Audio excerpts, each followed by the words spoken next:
اقبال اور عشق، ان کا آپس میں بڑا گہرا تعلق ہے، بہت مضبوط ربط ہے۔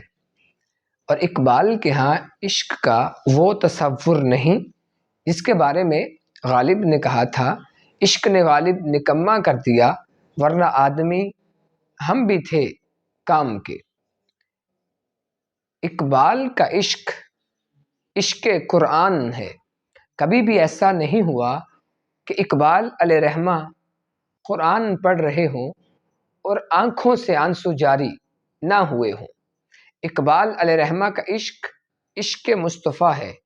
کبھی بھی ایسا نہیں ہوا کہ اقبال علیہ رحمہ کے سامنے آپ صلی اللہ علیہ وآلہ وسلم کا ذکر خیر ہوا ہو، تذکرہ چھڑ گیا ہو اور اقبال علیہ رحمہ تڑپ نہ گئے ہوں، بلکہ عشق مصطفیٰ میں ڈوب کر اقبال لکھتے ہیں، نگاہ عشق و مستی میں وہی اول وہی آخر، وہی قرآن وہی فرقاں وہی یاسین وہی طٰہٰ۔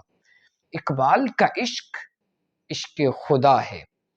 عشق خدا میں ڈوب کر مستغرق ہو کر اقبال علیہ رحمہ یوں عرض کرتے ہیں کہ تیرے عشق کی انتہا چاہتا ہوں، میری سادگی دیکھ کیا چاہتا ہوں، بھری بزم میں راز کی بات کہہ دی، بڑا بے ادب ہوں سزا چاہتا ہوں، یہ جنت مبارک رہے زاہدوں کو کہ میں آپ کا سامنا چاہتا ہوں۔